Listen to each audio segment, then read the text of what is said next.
Welcome back to the NITE Economics YouTube channel, and tonight we're going to be continuing our Bitcoin analysis that I started in yesterday's video. So if we look at this chart right now, I'm looking at the weekly chart.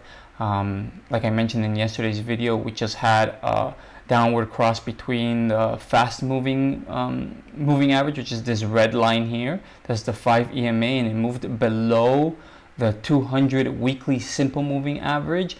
And the last time that happened was in our last bear market, and that happened exactly right over here, which was in July 4th of 2022.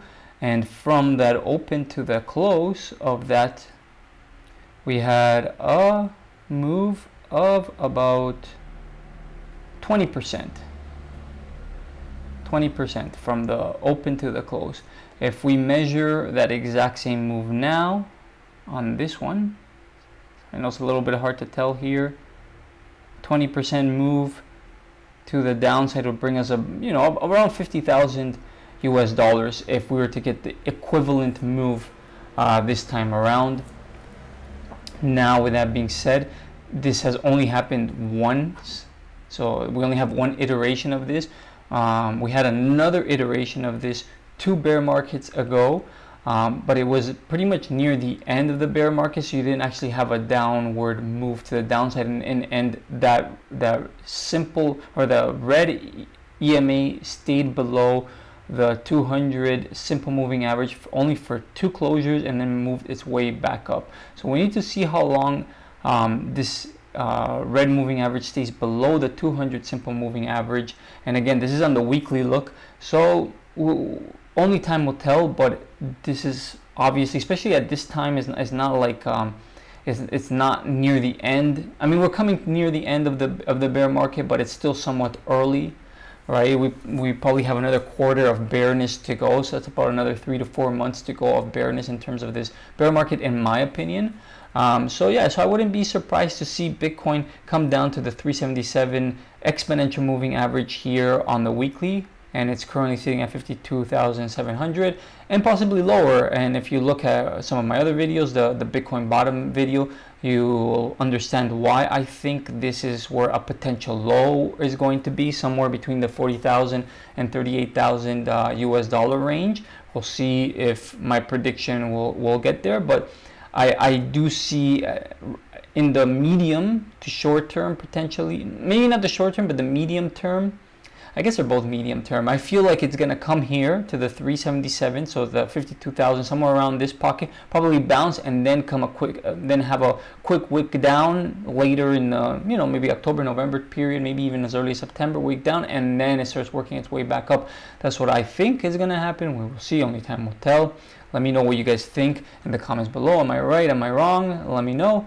And then if you look here in the in the daily chart, you can see the Bitcoin is getting squeezed in this wedge with higher lows being created here on the daily, and lower highs also. So we're seeing a squeeze of Bitcoin's price action. We see the moving averages getting squeezed together, and usually when this breaks out, whether it's to the upside or the downside, you're going to see an explosive move in either direction. Now, if we look at the BBWP, you could see it's pretty damn low, and this is usually telling you that it's not going to stay there for long. It's probably going to begin expanding, in the next couple of days, possibly to end this week, if not to start next week. We should see some kind of expansion and see this move.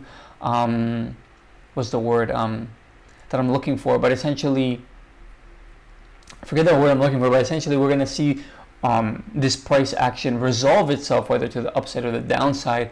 I think if it resolves itself to the upside, Bitcoin needs to start having substantial closures above the 55 exponential moving average. It had the first one yesterday, after essentially getting rejected there slightly. Now it closed above it.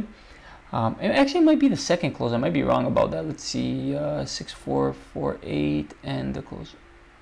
Yeah, so actually it's the second closure in a row. So the first one was here on on Monday, and then the second one was yesterday. And right now it's currently above that 55 exponential moving average, which is good. It's a little bit different than here, where you had, I think, 2 closures and then it got rejected. So we need to see where today's closure ends up.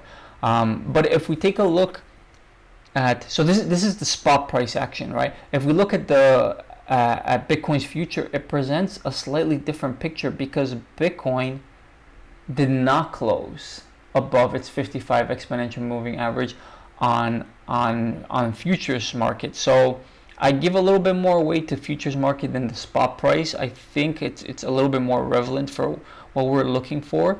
And yeah, so let's see, it had the closure was 64,007.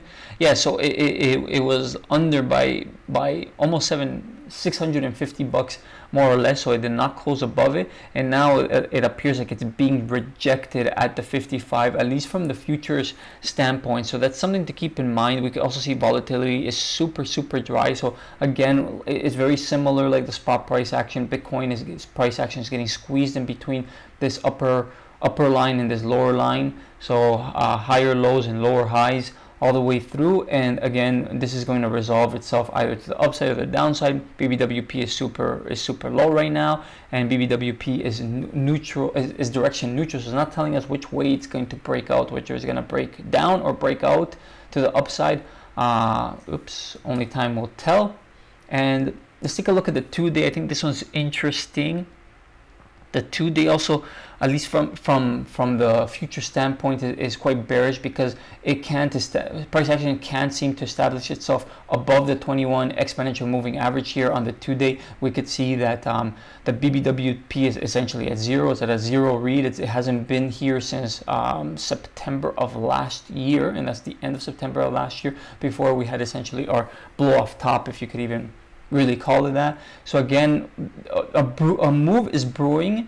The question is whether it's going to go to the upside or the downside. If we base it off of the futures price action, then I would say it's likely going to break to the downside, possibly revisit the lows, and if not, come down to, I mean, it's a little bit different here, but revisit the lows and potentially get down to the three at some point. I don't think it's going to be a straight drop down to the 377 exponential moving average, which on the futures price is sitting at 49,000 US dollars.